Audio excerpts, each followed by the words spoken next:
Hello दोस्तों, नमस्कार। आज मैं कृष्ण जन्माष्टमी की व्रत कथा सुनाने जा रही हूँ। श्री कृष्ण का जन्म कथा। भाद्रपद कृष्ण अष्टमी को श्री कृष्ण जन्माष्टमी कहते हैं, क्योंकि यह दिन भगवान श्री कृष्ण का जन्म दिवस मनाया जाता है। इस तिथि को घनघोर अंधेरी रात को रोहिणी नक्षत्र में मथुरा के कारागार में वासुदेव की पत्नी गर्भ से भगवान श्री कृष्ण ने जन्म लिया था। यह तिथि उसी शुभ घड़ी की याद दिलाती है और सारे देश में धूमधाम से मनाई जाती है। जन्माष्टमी के दिन भगवान श्री कृष्ण का जन्म संबंधित कथा भी सुनाते हैं, जो इस प्रकार हैं। पौराणिक कथा के अनुसार द्वापाल युग में भोजवंशी राजा उग्रसेन मथुरा में राज्य करता था। उसके आतताई पुत्र कंस ने उस गद्दी के उतार दिया और स्वयं मथुरा का राजा बन बैठा। कंस की एक बहन देवकी थी। उसका विवाह वासुदेव नामक यदुवंशी सरदार से हुआ था।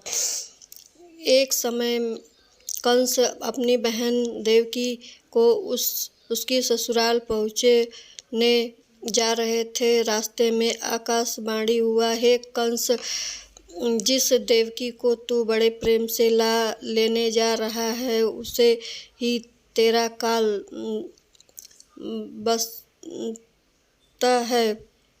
इसी के गर्भ से उत्पन्न आठवां बालक तेरा वध करेगा। यह सुनकर कंस वासुदेव को मारने के लिए उत्तेजित हुआ। तब देवकी ने उससे विनय पूर्वक कहा, मेरे गर्भ में जो संतान होगी उसे तुम्हारे सामने ला दूंगी। बहनोई को मारने से क्या लाभ मिलेगा। कंस ने देवकी को बात यह मान लिया और मथुरा वापस चला गया। उसने वासुदेव और देवकी को कारागार में डाल दिया। वासुदेव देवकी एक एक करके 7 बच्चे हुए। 7 बच्चों को जन्म लेते ही कंस ने मार डाला और 8वां बच्चा होने वाला था।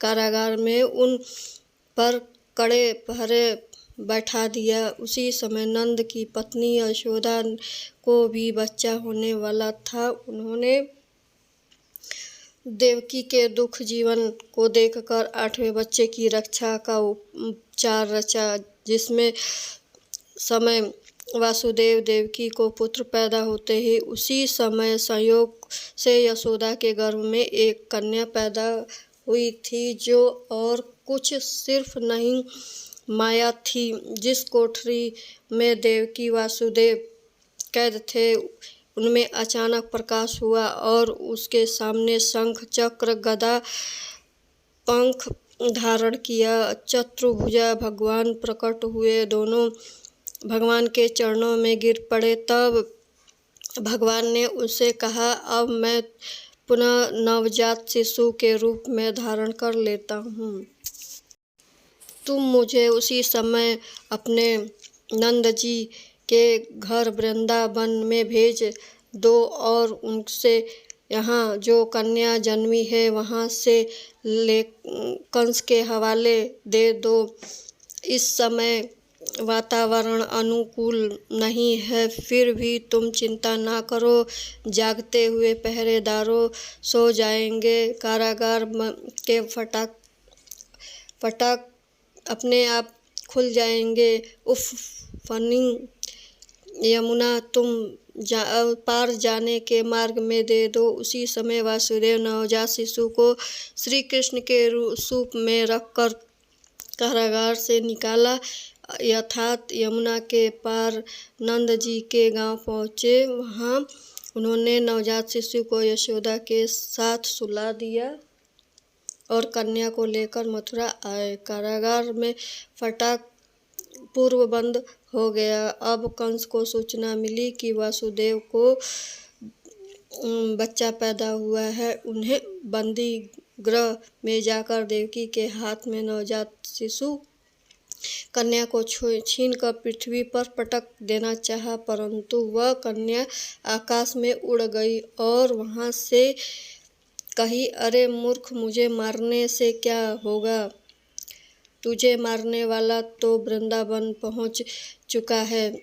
वह जल्दी से ही तुम्हें तेरे पापों का दंड देगा।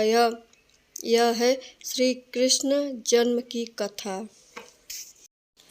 दोस्तों, वीडियो पसंद आए तो प्लीज़ लाइक शेयर ज़रूर करिएगा। धन्यवाद।